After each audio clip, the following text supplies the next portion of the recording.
Hey you guys, welcome back and I hope you guys are doing great. So today's video is kind of a chit-chatty one, and if you do not like to see me talk, then you can leave. This video is not for you. The concept is basically what would I do if I owned these brands, or if I was given the creative direction to guide these brands in. And you might think, who am I to do this?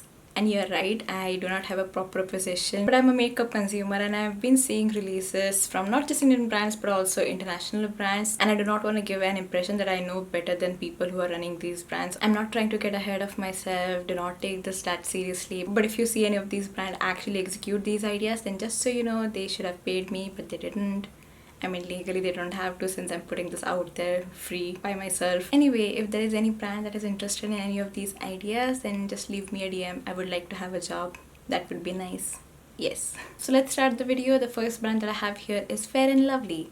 Yeah, I'm pretty sure you did not expect it. Unless I put it in the thumbnail, then maybe you did. But I would turn this into a sunscreen brand. I know, some people are probably wondering if they should click out of this video. No, I'm not gonna talk about sunscreen. But I just feel like if there is any brand right now that is capable of offering a sunscreen that is a good formulation and at a reasonable price point, it is Fair and Lovely. And I'm saying that because they have enough money to put into research and development and create a sunscreen formulation, not just one, multiple sunscreen formulations that they can even market towards people under their brand names. And if there is any brand that can convince the average consumer to start using sunscreen, it is probably Fair and Lovely. I wouldn't really turn this directly into a sunscreen brand. I would take it slow. I would first just highlight it, then make it a main point, and then after a few years it could be just an SPF brand. And the second thing I would do for this brand is stop their stupid marketing that they did with an actress who is supposedly dark skinned but her complexion looked so fake. It might be real, but in that video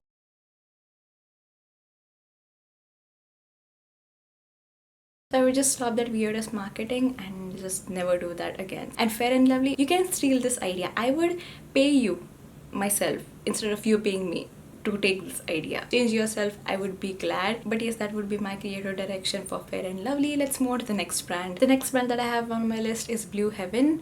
I do not know a lot about this brand. I have tried few of their products, but that is about it. I just don't know any background that this brand has. So I'm not saying this as a person who has a lot of insight in it. I'm just saying this as a person who has seen their products around, and I would change the font. The Blue Heaven font, I would change it and make it into a more sophisticated, sleek font. I feel like Blue Heaven is more of a quirky brand. Not really, they don't market themselves as, but it's like a college teen quirky brand. But then that was very 2015, and the quirkiness, the definitions have definitely changed after a few years. And I would just change the font and make this into a more aesthetically pleasing brand. And you might think, what is packaging gonna do? It can only do so much. I agree, but at the same time, packaging is like your first impression, and a first impression does matter a lot when it comes to a product. You see so many of them, if nothing stands out to your eye, it's just gonna ignore it. The next thing I would do is invest in formulations. I feel like if they increase their prices by like 100 rupees and give absolutely amazing formulas, people wouldn't mind paying their 100 rupees. I know it's supposed to be an affordable brand, but I just feel like people wouldn't be that offended if they just increase their prices and offered good formulas. At the end, a lot of brands increase their prices slowly anyway, so Blue Heaven, I feel like they have been very standard for the past few years. It's time to elevate both their formulas and add a little bit of that pricing. I'm sure they can find ways to make it work, and it's easier said than done, but I wish they do it. So yes, mainly a font change, packaging change, and improving the formulas that they already have. That could be better in my opinion. The next brand is Colourpop. I know they aren't available in India properly, but I just thought of bringing this up because Colourpop has been a brand that I've liked, but now I have so many complaints with them that I just want to address all of them and the things that I would change in their functioning, I guess. The first thing I would do is stop releasing new products every week to the point where everyone gets exhausted, and there comes a point where people don't really know what to do, whether to review the products that have been released yesterday or whether to review the products that they bought a week ago. Stop releasing so much stuff. It's like I'm not capable of appreciating their current release, and while I'm trying to do that, they just release something new and then I have to move on. And it isn't just new products, it's like new formulations. Stop doing that to people. And also, all of them aren't really that unique. I feel like the past few palettes that they have released all pretty much have a green, a purple. Their products just are not unique anymore. I feel like they really took off when they created the 9-pan palettes, and I wish they stuck to the monochromatic theme. They still do, but there is like 4 purple palettes now, there's like 3 red palettes now that overlap with pink. Do we really need all of that? No, we don't. The next thing I would change is include some diversity into their products. So I feel like a lot of their products are very much catered towards light-skinned people, white people to be exact. It gets annoying every time they're called out for that. They will try to do something that is more inclusive, but then after a week it goes back to just white people makeup again. And the same goes for their Instagram. If you scroll a little longer, you will realize that they have not featured a lot of people of color. They will feature 10 people with light skin and 1 person with a dark skin tone.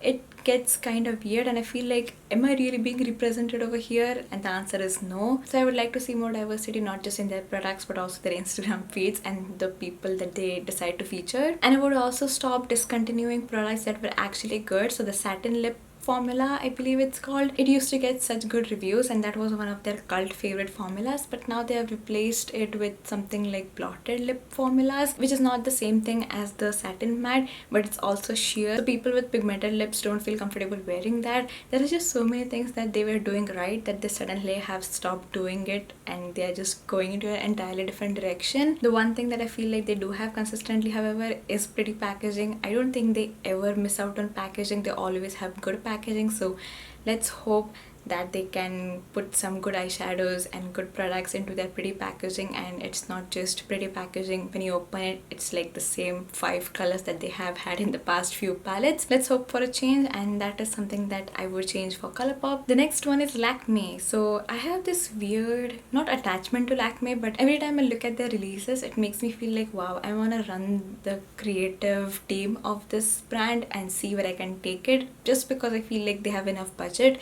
They have ways that they can make good formulations, and in my opinion, as a consumer who has seen the past few releases and the type of market India has, I feel like they aren't reaching their full potential. So I would like to change a few things. First of all, I would divide this brand into 3 parts. I know they're trying to do that, but it's not really clear. I would make just 3 proper sections of this brand.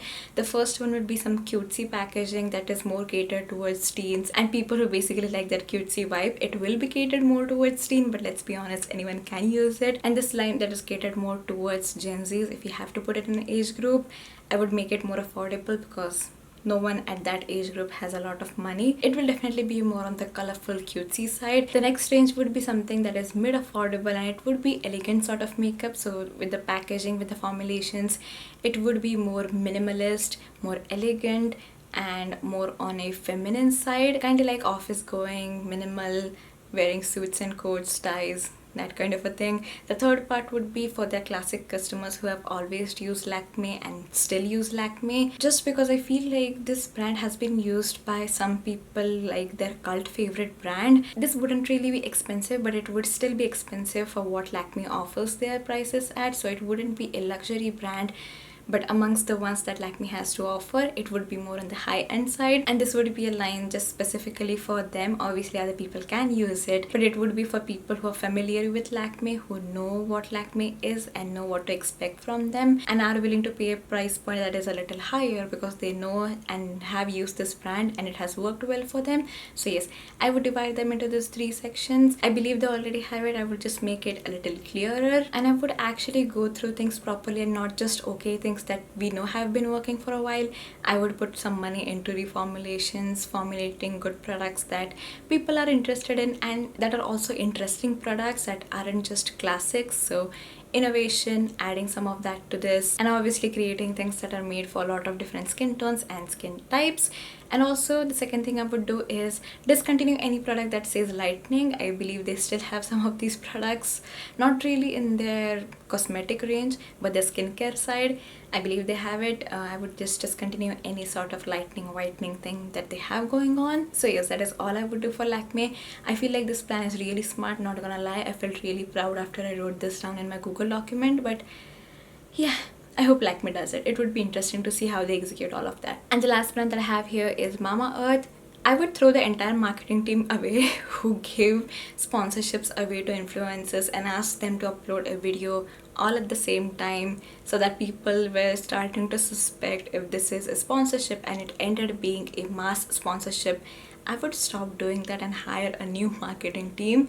And also, I feel like this brand can be, you know, all brands cannot create assets for you. This brand can be something that an older range of people are more familiar with. So something like a traditional Upton face mask, I have heard this product from them is good.